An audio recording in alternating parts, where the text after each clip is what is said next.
Excited to have Jeffrey Henning of ResearchScape and Michael Donito of MarketSite here today to share practical insights on the techniques, technologies, and lessons learned to help researchers set themselves apart from their competition.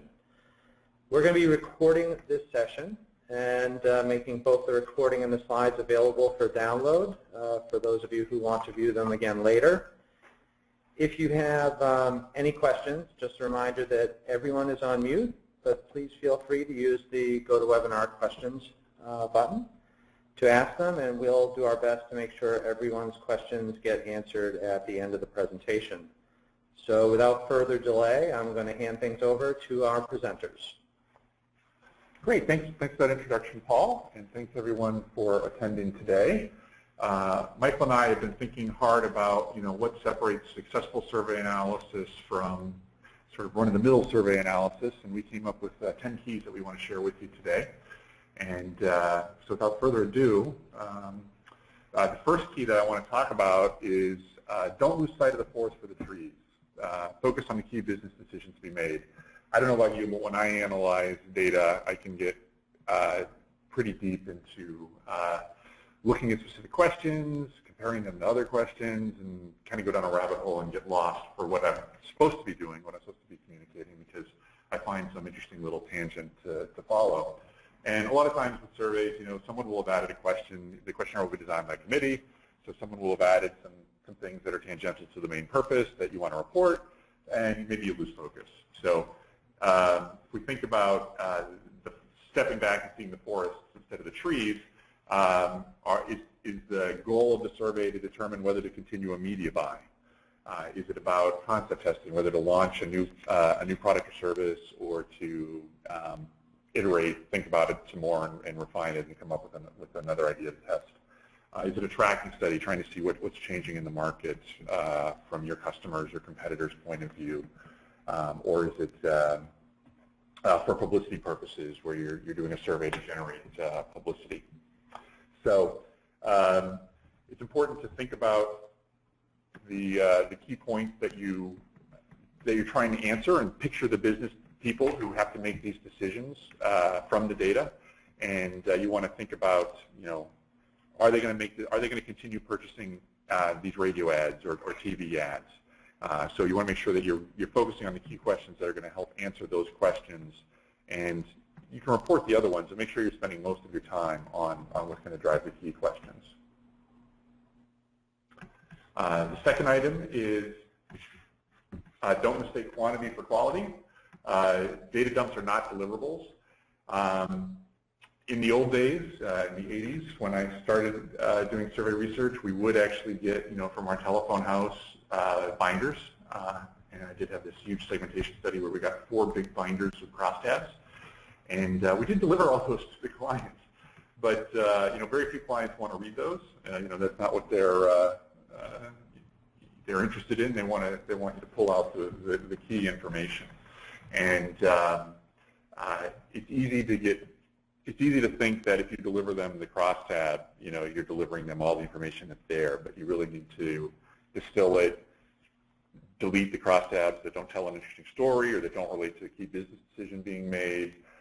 Refine them, and we're going to share some other keys to that. Michael, why don't you talk a little bit about the key findings capability of MarketSite, which is a way to highlight this? Sure. So what we're looking at here is a quick screenshot of the different items that have been created for a particular data set, this wireless market study. So you see different charts and crosstabs and data views.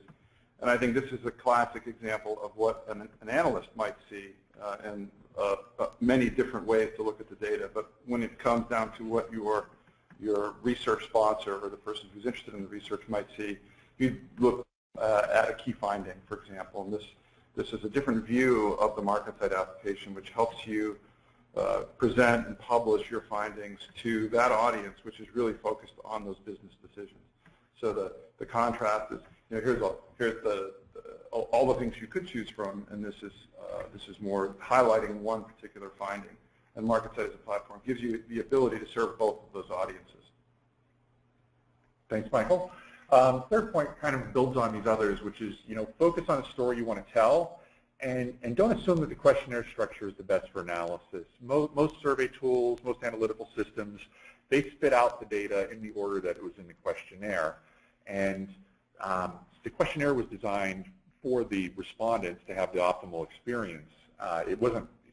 We shouldn't look at that as the way that we present the data, but a lot of times you'll see people who just kind of take that, and that's the default way that they're presenting the data.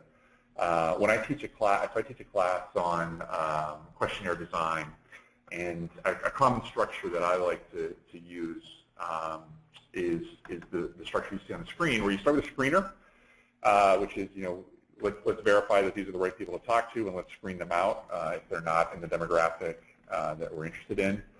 Usually I like to have some open-ended questions that I start with before I've kind of skewed or biased the conversation by bringing up specific items. I want to hear from them, what, if anything, is important to you, or what, if anything, you like about this concept, before I start to ask my detailed, closed-ended questions about that. Move from general to specific, and then follow up with demographics. There was a study out of there was a study of a 106-part survey where they randomized the placement of demographics, and they found that for most people, demographics were almost a cue. Because they usually come at the end of the survey, they were a cue that the survey's ending, and so people would jump out of the survey after answering the demographics, even though there were further demographics to answer. The other good reason to leave demographics at the end is by the time people have answered 10, 20, 30 questions, they're a little tired of answering questions. The demographic questions don't require a lot of thought. They've seen them many times before, they know how to answer them, and so they're cognitively less effort. And then if you wanted to prompt them for personalized follow-up, if you're doing a customer stats survey. So that's a good structure for the questionnaire, but we'll talk about some other structures that make sense when you're presenting the results. So don't follow this slavishly when you're actually analyzing and presenting the results. Another thing is, don't assume that your questionnaire structure has it right in terms of choice lists either. So a common thing, is to ask people what state are they in, but what you really want to do, but maybe you really just want to report that by region, because most surveys, if you've got 100 to 400 responses, you're not going to have very many by state. It's much more useful to present it regionally. And so in MarketSite and other analytical packages, you can recode the data from states to regions and present the results on a region basis. Another example that I had was we were studying test markets and control markets, and there were a number of cities that were test markets, a number that were control markets. The results by city weren't actually important. It was whether they were the test or control. So we recoded those cities into test or control and analyzed them that way. Michael, do you want to say anything about sort of the variable recoding? Sure. So you're just seeing a snippet of one of the steps that, depending on your data, you may need to use to prepare your data for MarketSite. So you can see we've got different ways to code the data to make sure it gets uploaded properly to MarketSite. And once in MarketSite, you can also create what we call user-defined variables.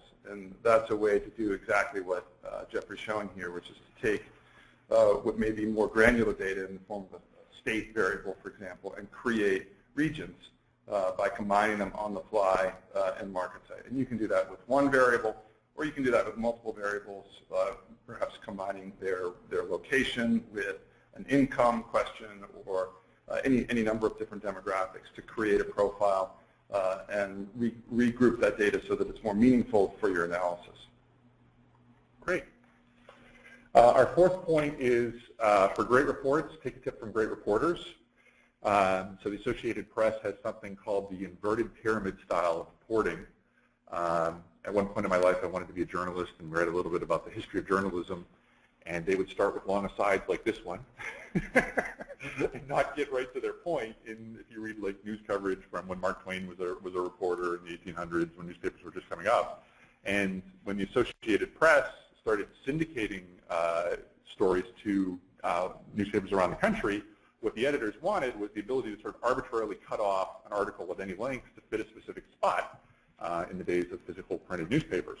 And so the Associated Press would talk about, let's follow this inverted pyramid style of reporting, which at its simplest is, let's opening paragraph, let's cover the most important items. As the story goes on, we'll move to less important, we'll wrap up with the least important so that if a reporter needs to cut it off, they can. Another version of that gets taught to journalisms is, the first paragraph should start with the who, what, when, where, why. The 5 W's, provide any supporting information about the story, some additional facts. At that point, you can go into some of the background, if it was the conflict in a country, you can go, what the seeds of that conflict were, alternative explanations, and then nice to have information. And this is really useful for PowerPoints especially, because if you're presenting your results to clients, a lot of times the amount of time they say you're going to have might not be the amount of time you actually have. There'll be different members of the audience who come or go, who can only stay so long. Usually, maybe the CMO is there for 15 minutes, so you want to make sure that he gets the key takeaways. His direct reports are there for another 45 minutes, and you're going down into the supporting information and additional facts. They leave, the research team's there, and you go through everything in much more detail.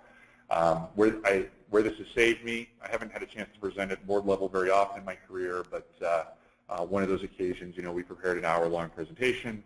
We're waiting for our turn to go, and it gets delayed and delayed, and finally when it's our turn to go, they're like, by the way, you only have 15 minutes. So having prepared the PowerPoint in this sort of format, we hit them with the key points, and then we know that they were leaving with what we really wanted them to take away. So when you think about taking that questionnaire structure that you have, you want to restructure it into, how are you going to answer their business decisions? What are the key insights that emerged, and put them into more of a format like this. Another way I'd like you to move beyond the questionnaire is tip 5 here, which is integrate other data in the questionnaire analysis. Most surveys just get reported with just the survey results. I actually went through the 133 survey projects we did last year, and only on 5 of them was I able to pull in, because of the nature of the work, other data. And yet it's a really powerful technique, and whenever we do it, clients are really happy. And it doesn't have to be elaborate or fancy. There's a lot of talk about big data, but to me, I argue this is little data. You're just pulling in a little extra data that's really going to shed light on the picture. And the littlest data that you can have from a computer standpoint is a binary digit, a 0 or a 1. And we did a great study on renewal data where we surveyed customers 4 to 8 weeks before their cellular phone plan expired. Then we went back and we coded it with whether or not they renewed their cellular phone plan. So just a 0 or a 1, we looked for correlations to that behavior, so we were able to predict the results. So you can pull in customer relationship management data from your CRM system. You can pull in sales data. If it's a transactional survey about, how satisfied are you with technical support, we've done surveys where we pulled in who was the tech support rep, how long was the call, how many follow-ups were taken, so that we can study, what's the impact of the number of contacts or the length of call or the person on satisfaction with that transaction. Loyalty program data. I have another client where they have members who go to the retail stores and use their loyalty card, and we can pull down sales by specific categories of products, analyze the results by those. And then marketing automation data. Did someone view an email? Did they sign up for a webinar like this? Did they download the white paper? What are the correlations that you see? So this is a really powerful technique that I'd like to see all of us be doing more, because as research continues to evolve and differentiate, I think this is a great way to look beyond the survey and do that. Jeffrey, a number of our clients are doing this using our platform. They're bringing together different sets of data from different collection methodologies, different collection tools, and using MarketSite as a neutral platform to bring these different perspectives on a particular business challenge together in one place. So they can use append, they can use import, they can use various features in MarketSite to bring these different points of data together and get a much more complete view of the customer or of the particular market or the challenge that they face. The 6th tip is aggregate questions into indices to improve reliability. So another thing is, thinking when you're designing the questionnaire, are these questions highly correlated? Do they measure sort of the same underlying behavior in our customers? If so, can we group them and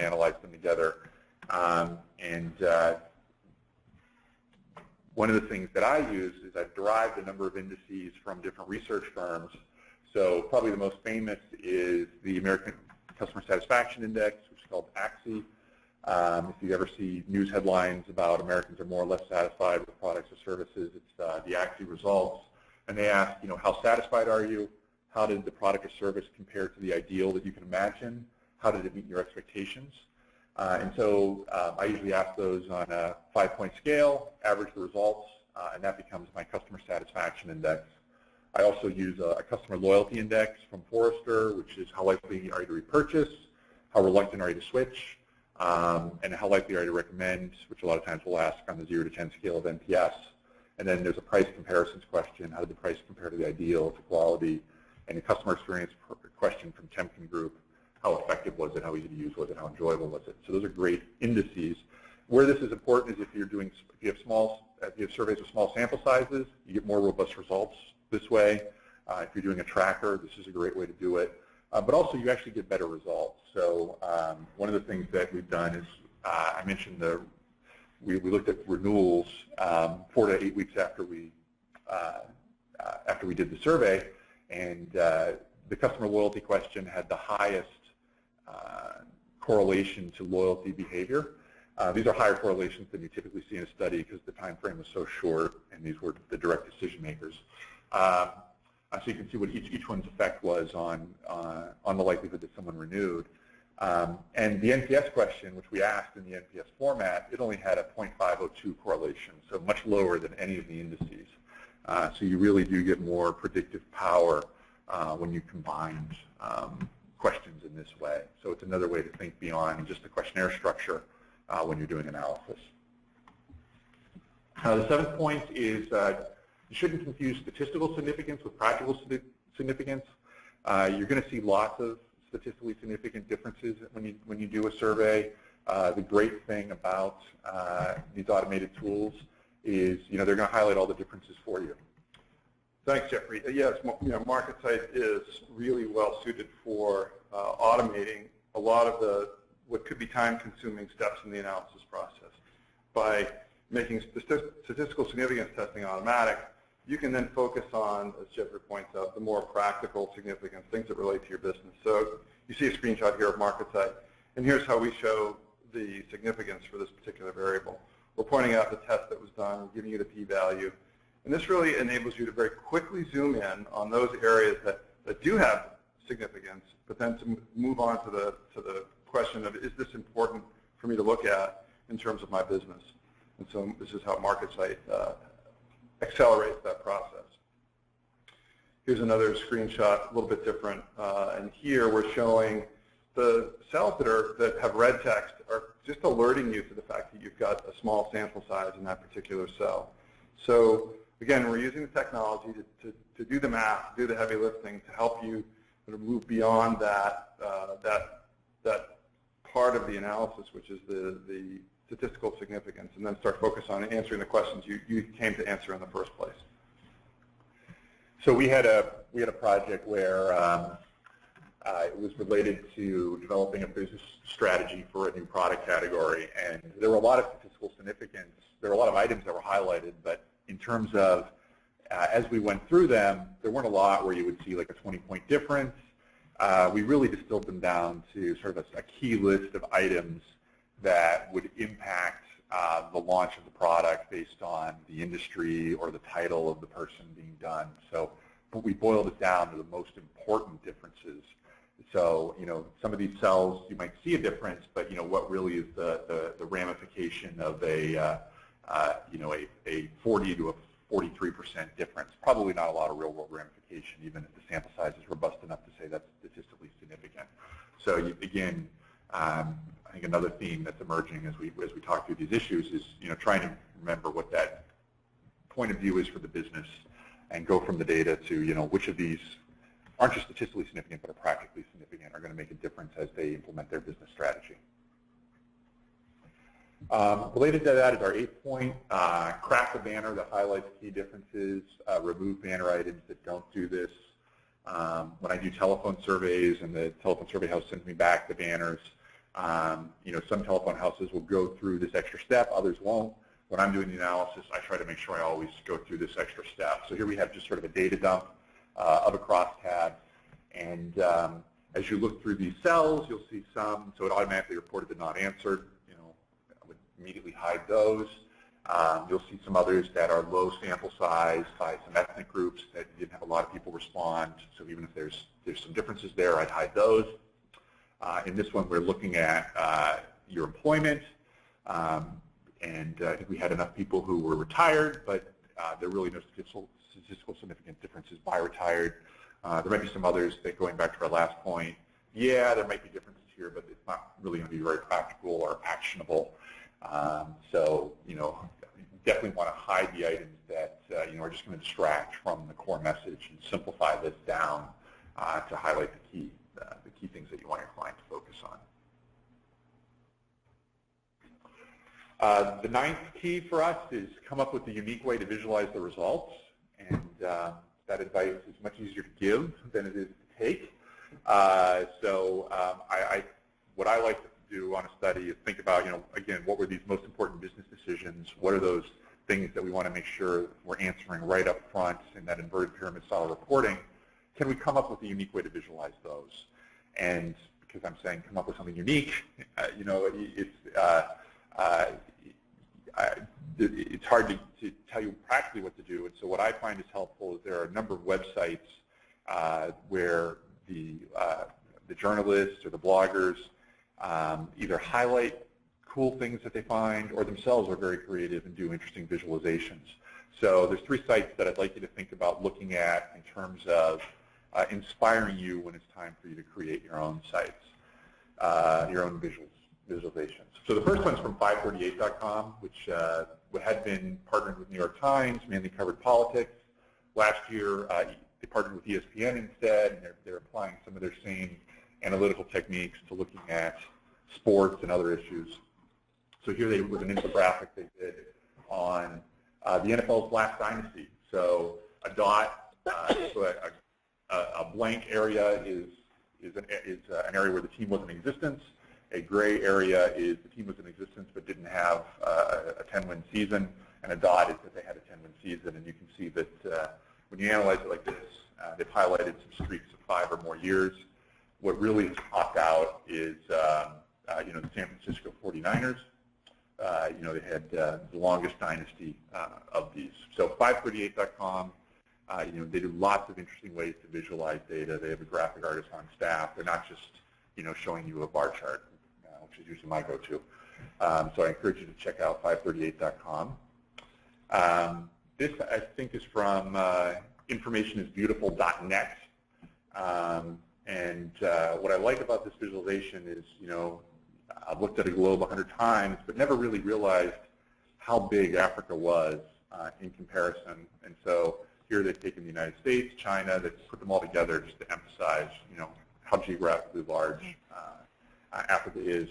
And the technique that I'm seeing used more and more of, which I think was inspired by Tufte, an infographics writer, are small multiples. So on the right-hand side, you'll see small multiples of Africa, where they've then superimposed an image. So you can see what the United States looks like, superimposed over Africa by itself, Europe, India, Japan, China. Really gives you a sense for how big Africa is. One of the takeaways I've used from this is trying to have more small multiples myself in some of the things that I'm presenting.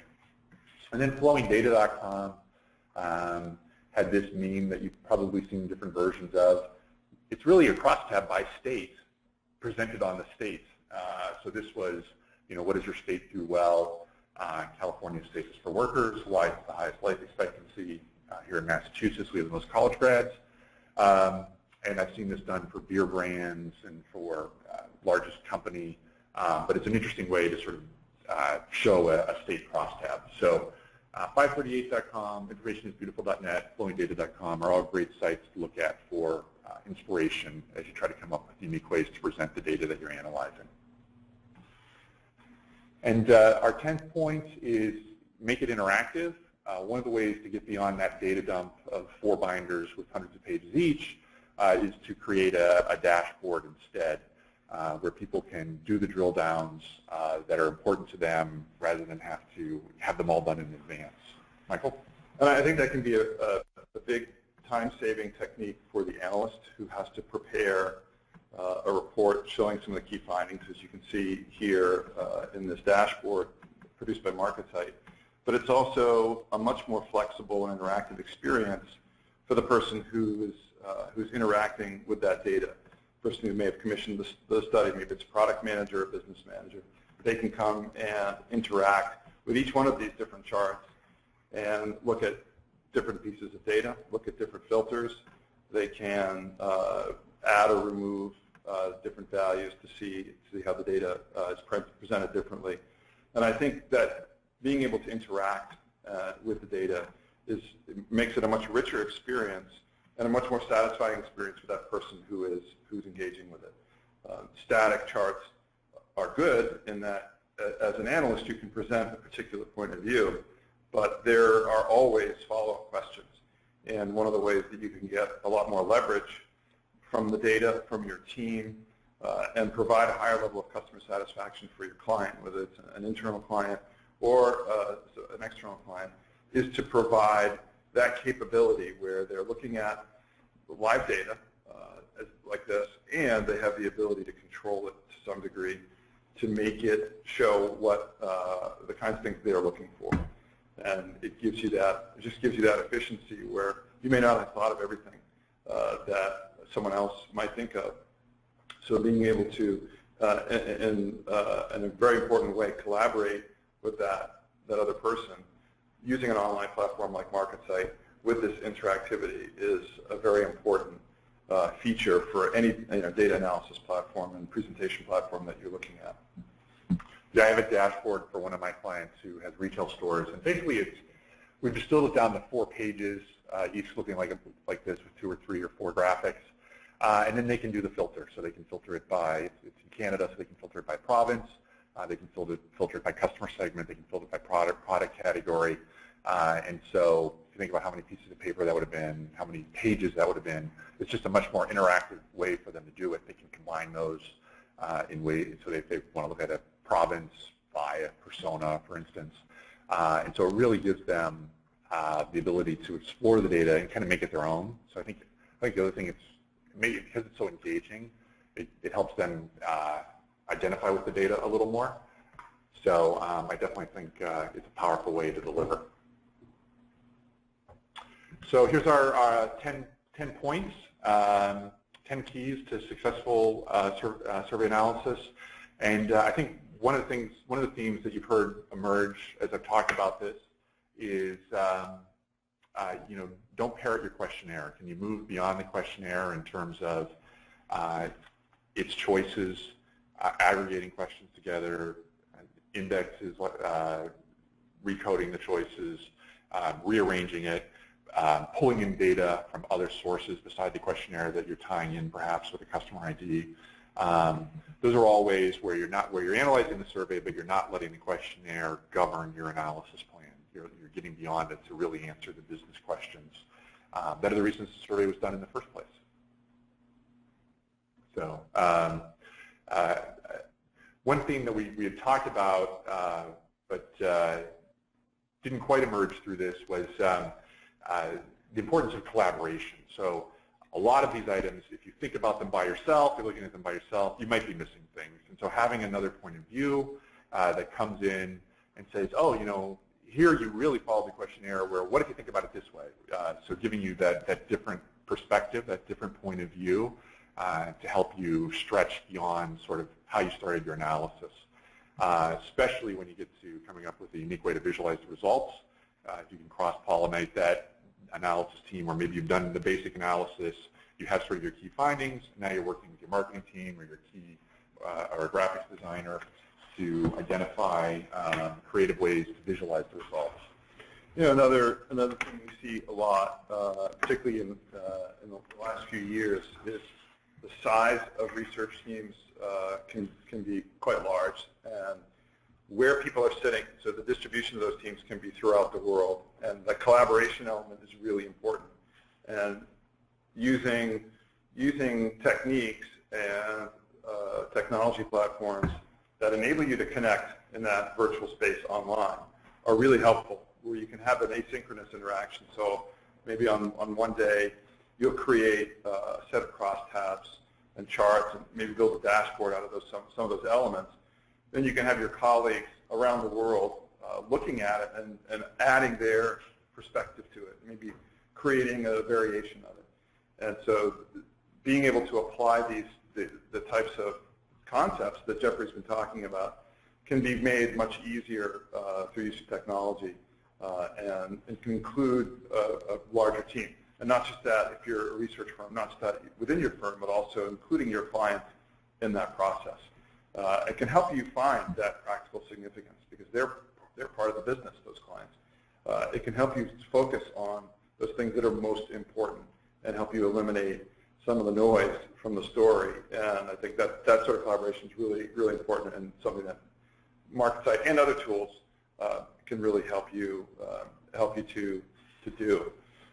So I think we have some questions that have been posed, and I'm going to take a look at them.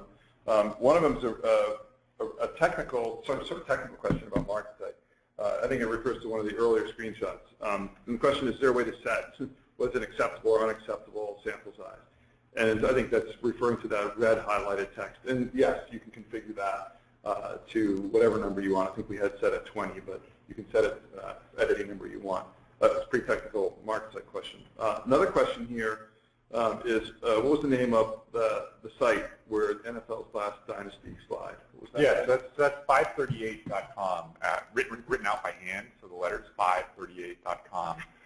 So it originally took its name from, originally it was a political site, and there's 538 electoral votes. So that was the sense of the name. He was actually a baseball sabermetrician analysis guy who applied that to politics, became widely popular. Nate Silver, you might have seen him on talk shows. He's written a great book, The Signal and the Noise. You know, he found that people in politics actually weren't that interested in the numbers. You know, they came with their preconceived notions. And so he had a lot more fun going back to sports, which is why the site still covers politics, but it covers a lot more of issues as well. So data journalism. So I think it's sort of at the vanguard of data journalism, and gives you some great ways to think about how to present the results. So maybe so the full list of those three sites. Download the white paper, and they're in the white paper on that tip. So perfect. Yeah, perfect. So download the white paper from marketsite.com, and link is on the home page under my smiling picture. Right. I can't miss it. Yeah, on marketsite.com. We had another question about the ability to annotate slides in dashboards. Again, MarketSite question. And just a quick answer to that. That's not a feature we have today, but it's one that's coming soon. So this would be the ability to kind of point out, hey, this particular finding is something you should pay attention to. So that's something we've heard from a number of our clients and something we're adding to the product soon. So stay tuned for that. Another question about the presentation. Will this be available? And the answer is yes. If you've registered or attended the webinar, as you all have, we'll be able to send you a copy of the presentation, as well as make available a recording of the presentation. Another question just came in.